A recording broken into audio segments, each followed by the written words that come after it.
CBN e a Tecnologia, com Gilberto Sudré.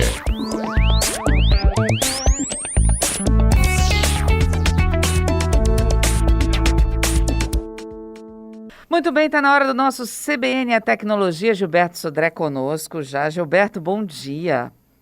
Bom dia, Patrícia. Bom dia, ouvintes da CBN. Boa sexta-feira para todos. Finalzinho da semana chegando, né? Nossa. Então, aí. Pô, já está se planejando já, né? Altas mensagens. Isso. Parece que não vai chover, parece que vai fazer sol. Vai fazer sol. Gente, responsabilidade se vocês forem para praia, para piscina, viu? Cuidado com aglomeração. Pode ter não, né? Exatamente. Gilberto, tem que tomar cuidado também com golpes. E tem um golpe aí do e-mail vazio. Exatamente, Patrícia. A gente recebe via e-mail, né, vários tipos de golpe, phishing, e-mails falsos, e-mails pedindo para você clicar em alguma coisa ou você baixar algum tipo de programa. A gente já conhece, já falou várias vezes aqui, as pessoas estão muitas vezes até alertadas, né, para isso. Mas agora tem um golpe interessante, um início de golpe interessante, né, que é o golpe do e-mail vazio, né? Ou seja, nesse caso, o criminoso ele envia para suas vítimas um e-mail que basicamente não tem nada no corpo do e-mail, tem basicamente lá no campo de assunto há um olá, um oi, alguma coisa assim, e nada mais no e-mail. E aí, ou seja, qual é a intenção do criminoso quando ele manda um e-mail desse para as suas supostas vítimas, né? Para isso. Ele, na verdade, está testando se o e-mail existe, se o seu e-mail existe, né? Ou seja, como ele mandou mensagem para muitas pessoas, né, para muitos endereços de e-mail, aquelas que retornaram com um e-mail inexistente, né, ou coisa parecida, ele sabe que aqueles e-mails não existem, não são verdadeiros. Mas aqueles e-mails que ele não recebeu nenhum retorno, né, de uma mensagem do tipo de caixa postal não existe ou coisa parecida, ele sabe que é um e-mail que é válido. E aí ele pode começar, então, né, a fazer aqueles ataques convencionais de phishing em relação a isso. Então, nesse caso, essas mensagens, elas não contam com nenhum link, nada disso. Normalmente, as ferramentas de spam, né, o filtro de spam, não bloqueiam essas mensagens. Então, ou seja, elas chegam até a caixa postal do usuário de verdade, porque, assim, a gente sabe que tem vários serviços de e-mail aí, tem aquelas ferramentas de anti-spam, que já tentam identificar se aquele e-mail é um e-mail falso ou não, e já separa isso para uma pasta separada e não fica na caixa postal original, né, de entrada do usuário. Então, nesse caso, como não tem nada na mensagem, no corpo da mensagem, muitas vezes essas mensagens as mensagens passam pelo filtro de spam e chegam até a caixa postal do início. Então, essa é uma questão. E aí, como eu posso me prevenir, né, com esse tipo de golpe, né, do e-mail vazio? Na verdade, você pode, por exemplo, né, em algumas ferramentas de e-mail, pode bloquear na caixa de entrada mensagens sem conteúdo. Se a mensagem não tem nada no corpo da mensagem, o próprio software de e-mail ou o próprio serviço de e-mail que você está utilizando, você pode bloquear e falar que eu não quero receber mensagens assim. E aí ele já vai, inclusive, já encaminhar diretamente essa mensagem sem nada no corpo da mensagem para a lixeira, por exemplo, né? Para isso, né? Caso você tenha recebido e até abriu essa mensagem, né, tentou ver o que tinha dentro da mensagem, a recomendação é que você não interaja com ele, ou seja, você não responda, você não mande mensagem perguntando o que era aquele e-mail, porque aí você vai, inclusive, vai estar confirmando para o golpista que, além do e-mail ser um e-mail válido, tem alguém do outro lado que está lendo essa mensagem. Então, ou seja, esse é um excelente candidato, né, a se tornar uma vítima, porque o e-mail é válido e ainda tem uma pessoa do outro lado que respondeu essa mensagem, que inclusive está lendo essa mensagem para isso. Quando você receber essa mensagem, e aí várias ferramentas e serviços de e-mail já têm essa possibilidade também, você marcar aquele remetente como um spam. Então, nas próximas mensagens que vierem daquele remetente, o próprio software de e-mail que você usa já vai mover essa mensagem para a caixa de spam, né, para isso, né, nesse caso aí. E se o remetente, né, for alguma mensagem de alguma empresa conhecida, empresa grande, conhecida, antes de você fazer qualquer coisa em relação àquela mensagem, você pode entrar em contato pelos canais oficiais da empresa, né, para saber se realmente foi um erro, que a empresa mandou um e-mail sem nenhum conteúdo. Pode acontecer, né? As empresas normalmente têm serviços de mala direta, né, via e-mail, e ela pode ter, por um erro de configuração do aplicativo deles, ter mandado a mensagem para a sua base de contatos, mas uma mensagem vazia. Então, entrar em contato com a empresa para isso, né? E, né, ou seja, não interage. A palavra principal é não interagir com esse e-mail para não dar a informação para o atacante ou para o criminoso que aquilo é um e-mail válido e que tem alguém lendo aquela mensagem. Tá, vamos lá. Quando eu recebo lá aquelas mensagens na minha caixa de e-mail, de forma geral, as que você não leu, elas ficam em negrito. Quando você clica para ler, elas saem desse negrito. Nesse textinho ali do assunto, né, da mensagem, você já consegue identificar um phishing desse do golpe vazio? É ali que está escrito oi, olá, ou ali está escrito alguma coisa e quando você entra que você vê o olá lá dentro? Não, normalmente está no campo de assunto, tá? Isso. Oi, olá, alguma coisa assim. E aí, quando você abre, né, o e-mail, ele está vazio. Só o fato de abrir já pode causar algum tipo de perigo? Não, na verdade, Não. abrir não, assim, porque normalmente como o e-mail está vazio, não tem nada ali. Você receber essa mensagem, né, ou seja, sua caixa postal ter recebido essa mensagem já é um alerta para o criminoso de que é um e-mail válido. De né? que tem alguém ali para ler aquilo ali. Exatamente, que tem alguém ali que tem uma caixa postal válida, verdadeira, que recebeu aquela mensagem e não devolveu para o criminoso uma mensagem de erro, falando que aquele e-mail, aquele endereço não existe, né, por exemplo. Então, aí, né? nesse campo para a gente identificar logo de cara, né? Por isso que eu estou te perguntando esses detalhes. Existem alguns e-mails, eu não sei se todos os servidores fazem isso, você até me ajuda nisso, Gilberto, que você consegue colocar o título e um pedacinho do cabeçalho. E ali você já também, às vezes, consegue ver o e-mail que enviou essa mensagem. Se você não conhece a extensão daquele e-mail, já é um sinal que você apaga ali mesmo, né? Ou até bloqueia, como você falou, né? Exatamente. Se aquela empresa não tem nenhum tipo de relacionamento com você, por exemplo, você está recebendo um e-mail de um banco, né? Você não tem relacionamento nenhum com o banco, né? E aí tem, por exemplo, no campo lá de assunto tem um olá, né? Será que o banco vai te mandar um olá, né?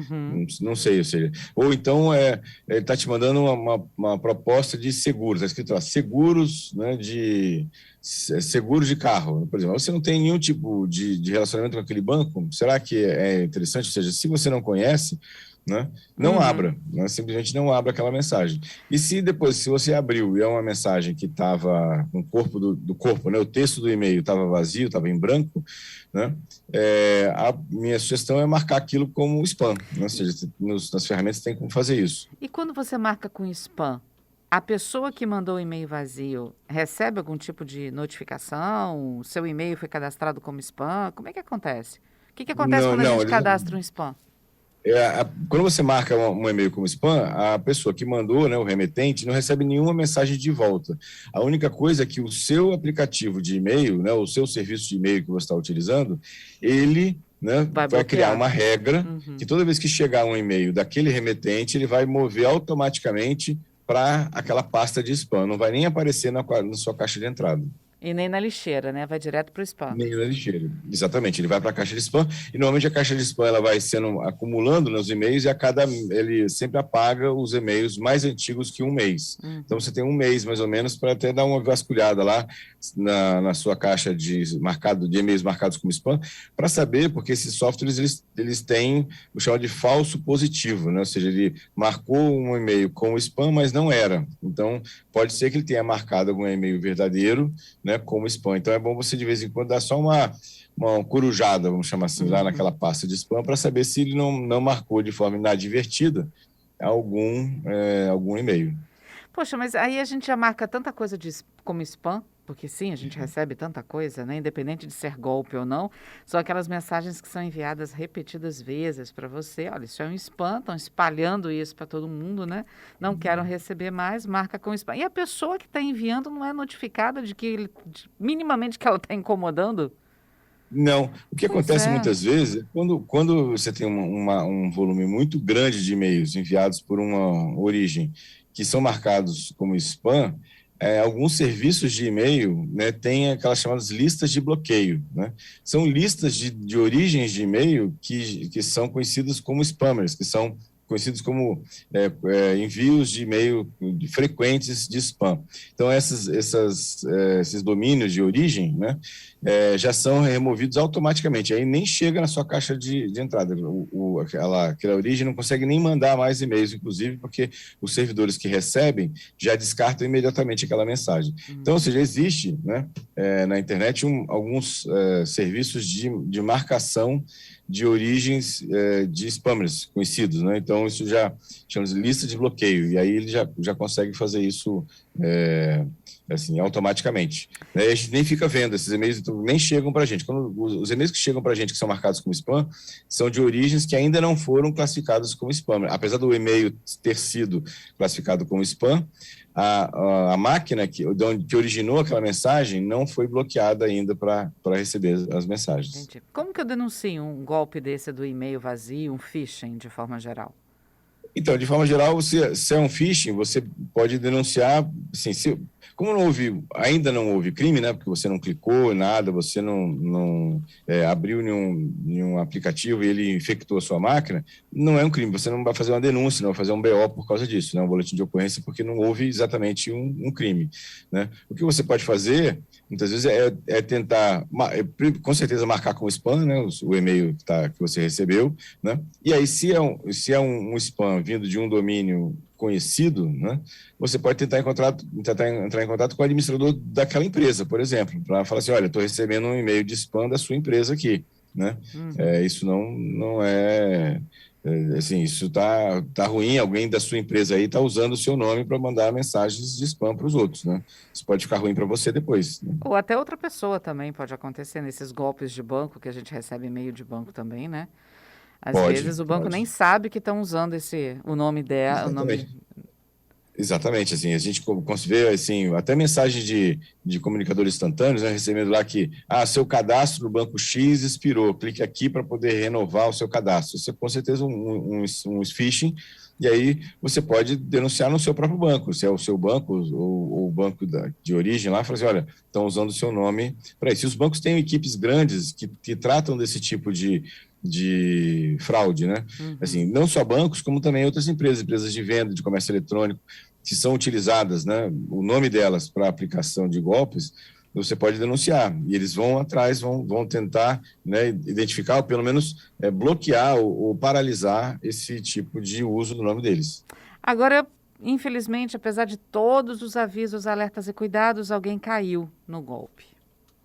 Como é que faz? Então, na verdade, a ideia é você não cair. Clicar, não cair. Se você tem o cuidado de abrir só e-mails que você conhece, que você tem um antivírus instalado no seu computador, né, que você tem o cuidado de não clicar em nada, né, indevido, a chance de você se cair num tipo de golpe como esse é pequena. Agora, se você, infelizmente, clicou, baixou esse arquivo, e aí depende de nível de infecção. Muitas vezes um antivírus resolve, ele vai bloquear aquela ameaça que você supostamente está tentando invadir o seu computador ou o seu celular, ou você vai ter que, muitas vezes, ter que formatar a máquina até. Porque o vírus, a infecção do vírus foi tão intensa e profunda no computador que não tem como você simplesmente passar o antivírus e remover. O vírus está tão instalado de forma tão interna ao sistema operacional que só formatando a máquina para resolver. Nossos ouvintes já participam conosco, Gilberto. O César está aqui, dizendo, olha, às vezes e-mails que eu recebo vão direto para a lixeira e são e-mails verdadeiros. Já recebi mensagens de clientes que dizem, se não chegou, olha na caixa de spam ou na lixeira. Então, mensagens verdadeiras podem ir para esses lugares direto sem passar pela caixa de entrada. Porque essa classificação de se é spam ou não, né, ele é feito por um algoritmo, né, que ele foi treinado para identificar em algumas características do remetente, do endereço do remetente, características do texto mesmo, para classificar aquele e-mail como um spam. Só que esses algoritmos, eles cometem erros, como eu falei, o chamado falso positivo, né, ele identificou como spam, né, positivo, mas ele é mas não é um spam, né? É um falso positivo. Então, nesse caso, né, o que você pode fazer é ir lá na caixa de spam, onde ele identificou como spam aquele e-mail, clicar sobre o e-mail e marcar como não é um spam. Então, você está ensinando o algoritmo, na verdade, o seguinte: olha, você classificou esse e-mail, essa mensagem aqui como spam, mas ela não é spam. Então, aprenda que nos próximos e-mails que forem enviados desse remetente ou com essas características, você não marque como spam, você deixe esse e-mail na caixa de entrada. Então, você pode ensinar, né, ao algoritmo que aquele e-mail que foi erroneamente classificado como spam não é um spam. Giovanni Abranches conosco. Olha, o meu leitor de e-mails do Outlook me avisa quando um e-mail vem com aviso de leitura e eu cancelo todas. Isso, exatamente. Né? É aquela Esse mensagenzinha, aviso- deseja mandar confirmação de leitura? Isso, exatamente. Essa confirmação de leitura, ela, assim, apesar de alguns e-mails eles mandarem, ele não é tão confiável assim dentro da internet, porque, na verdade, boa parte dos softwares que leem e-mail nem consideram essa solicitação de confirmação de leitura. Mas é interessante, o Giovanni tem razão, de você desabilitar essa confirmação de leitura dos e-mails, porque, na verdade, você está dando mais informação para o atacante, né? Que você abriu o e-mail, que você leu o e-mail. É aquela história dele saber que tem alguém do outro lado, que o e-mail é válido e que tem alguém do outro lado que está vendo, né? Exatamente, exatamente. Entendi. Bom, tem mais perguntas de ouvintes chegando por aqui, mas por enquanto, vamos para o nosso Viralizou, então? Vamos lá. Viralizou. Telegram. Temos notícias do Isso. Telegram.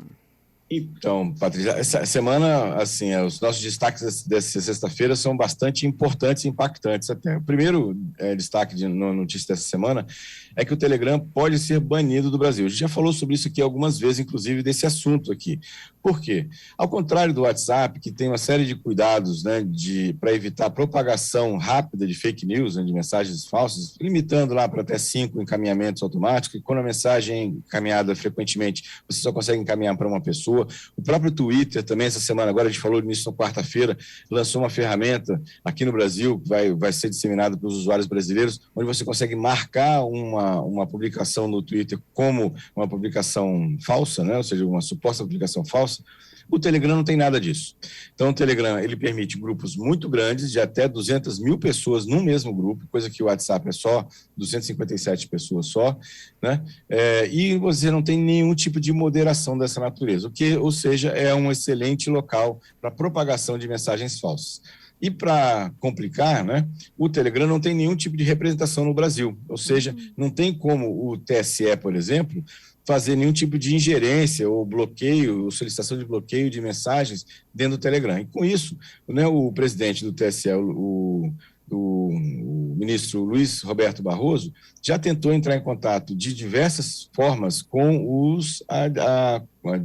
a diretoria, né, a coordenação, A cúpula donos do Telegram, né? Exatamente, o Telegram, sem retorno nenhum. Desde 16 de dezembro, que ele tem tentado mandar e-mails, comunicados, né, até comunicados por carta, né, para esses locais, sem nenhum tipo de situação. E aí, a gente sabe que esse ano a gente tem uma eleição, né, no final do ano, e aí, exatamente, para evitar qualquer tipo de envio, né, indiscriminado de mensagens instantâneas, pode ser, e aí foi uma situação que foi sendo cogitada, na verdade, pelo TSE, se o Telegram não tiver nenhum tipo de interlocução, né, com o TSE, de bloquear, né, o Telegram no Brasil, né, nessa situação. Ou seja, é um item grave, né, ou seja, é uma situação grave você bloquear um aplicativo de funcionamento aqui no Brasil, mas eu imagino que é uma questão possível diante dessa situação que a gente tem visto, né, do Telegram. Realmente é uma terra